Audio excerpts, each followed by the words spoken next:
Hey guys, I'm BSC1 again. Nationals just happened this past weekend, and the deck I used was Seismitoad Crobat.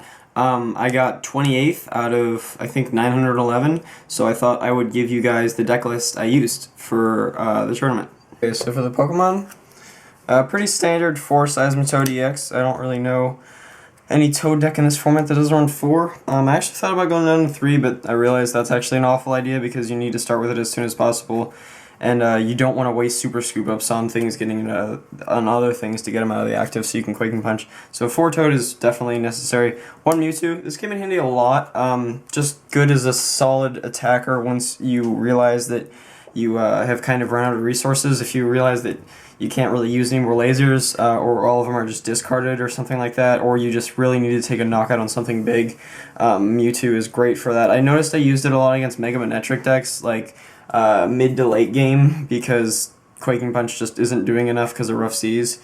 And that Mewtwo helped me win a lot of games against Mega Manetric because that matchup is regularly tough, but Mewtwo made it so I could beat it sometimes.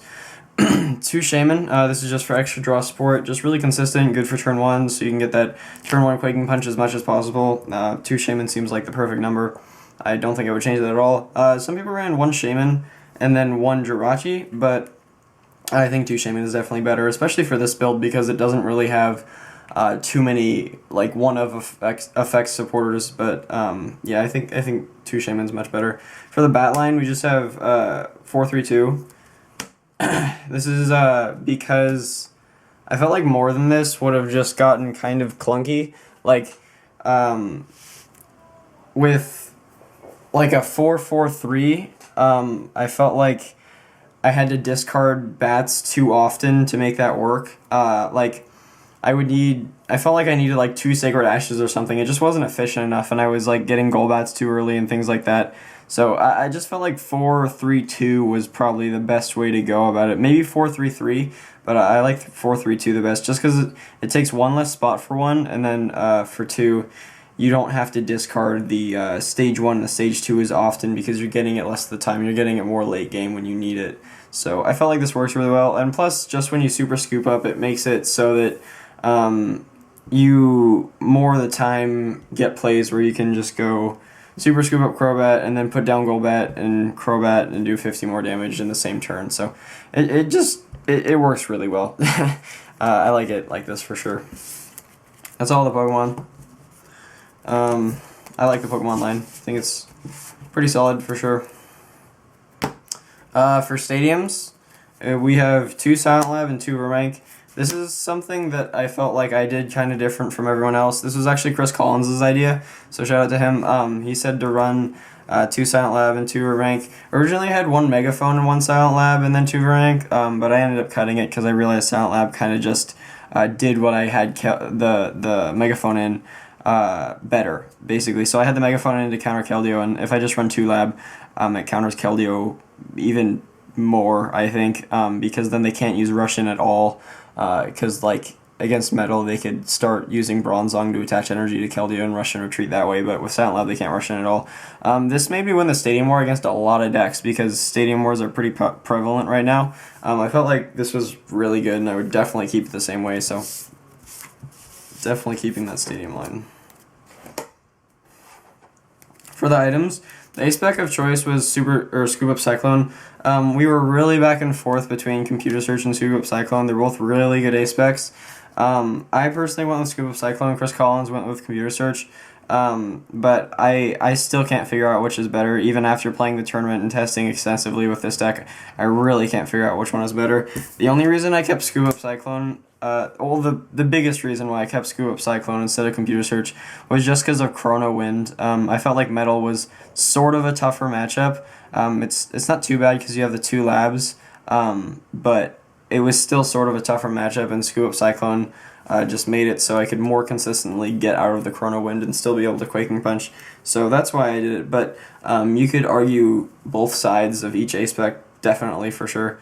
2 Muscle Band, I really want 3. I think if I could go back and change it, I probably would put in a 3rd Muscle Band, just because, like, in Quaking Punch Wars, like in mirror matches and stuff like that, only having 2 kind of hurt me day 2 of the tournament. I felt like I really wish I had more muscle band in my deck. But it was the third one ended up getting cut for an acrobike just because early game we weren't getting quaking punches enough, and that's why we had to put the acrobikes in. We felt like even with the shamans, like it's still hard to get turn 1 DCE sometimes, and that's why.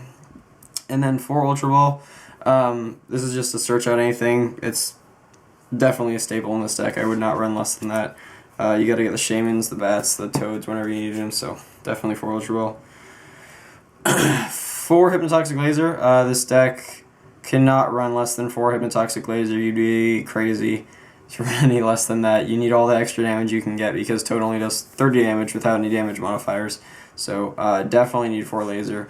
And then there's 3 Super Scoop Up. This is just to pick up your Toads or your Bats or your Shaman. Super good in this deck. I should have ran 4. I put the 4th one in after the tournament. I don't know if I just said that I ran 2 acrobike. I meant to say I ran 3. I did run 3. But I ended up cutting the 3rd acrobike for a 4th Super Scoop Up just because the philosophy is essentially that Super Scoop Up will end up being more draw support anyway because you can pick up Shaman and put it back down. But it doesn't always work out like that.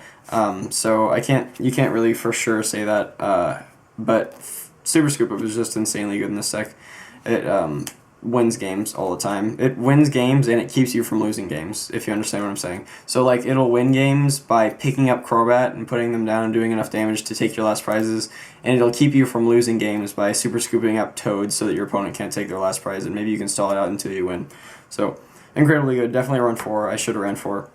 1 Sacred Ash. This is just to put back the bats. I like this card a lot in this deck because it makes it easier for me to decide to Ultra Ball stuff away. So I'll get hands where I feel like I can't really discard anything, but with Sacred Ash, I will realize that it's possible for me to discard a Crobat or maybe a Golbat because I can just Sacred Ash it back later, or even a Seismitoad. I found myself Ultra Balling away at least 1 Seismitoad pretty much every game.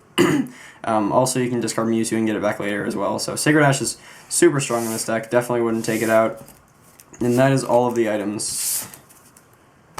For the supporters, we have 4N, 4 Sycamore, Juniper, whatever you want, 4 Seeker, so very consistent there, and then 1 AZ, 1 Chorus, and 1 Lysander, and then for the extra item-based draw, we have 3 Acrobikes. So originally, the way I was doing this is I had a Battle Compressor and far more like effect tech supporters. I was running 1 Xerosic and 1 Cassius as well, which I ended up really liking.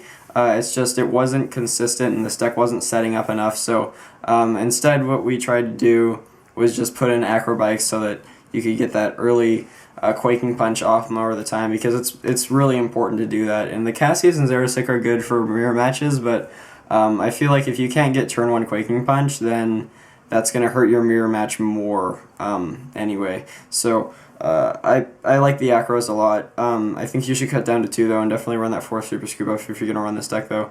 4N is standard, 4 Sycamore is standard, 4 VS Seeker just to get back any of the 1-ofs or these. You definitely need 4 VS Seeker if you're only going to run 1 Lysander. I totally wanted a second Lysander and I totally wanted a second Chorus. I just couldn't fit them. And then the 1 AZ is definitely super good. It's the one effect supporter that we kept in because we thought it was the most important. And I definitely still think it is. But I really would have liked to have a Cassius in this deck, even more than Xerosic, just because if something gets chrono-winded, you can Cassius back, and also in the mirror match, it's so helpful. You could have like 130 damage on a Toad, and they're 1 Quaking Punch away from winning, and then you can put it all away. It's insanely helpful in the mirror match. And just against things in general, it's just good. And then the Acrobikes were actually quite helpful. I like them for sure. I wouldn't run Trainer's Mail instead. I tested Trainer's Mail and it was just awful. Regular bikes are too situational, and I think Acrobikes are just the way to go. It kind of sucks that you have to discard something with them, but it was worth it in my opinion. And then the energy line is just 4 Double Colorless and 3 Water. I liked having 4 Water, but just for those Acrobikes we had to cut something, so and this deck is fairly packed. I couldn't even fit Headbringers, which is something that a lot of people run, but anyway, yeah, so just 4-3, this was fine. I wanted the fourth, but I think this energy line is cool. So that's it. So that's it for the list. I thought the deck was going to be a really good play because I expected a lot of Metal and Raichu to be big, which were both pretty favorable matchups for the deck because of the 2 Silent Lab that I teched and the Scoop of Cyclone and things like that. So I felt like that was going to be really strong, but for some reason Mega Manectric ended up cropping up and then being really big, which is tough for the deck sometimes, so that ended up being kind of hard to get around, and then Metal Rayquaza also ended up being pretty big, which were both fairly unexpected to be big. Based on the information I guess I had on the metagame, it seemed like a good call to me, and I really like the fact that the deck is very skill-based. So overall, I'm happy I used the deck. I think it might be a really solid choice for Worlds, depending on the meta. But yeah, so I guess that's about it, guys. Thanks for watching the video. Like if you liked the video, comment if you want to tell me something, and subscribe for more.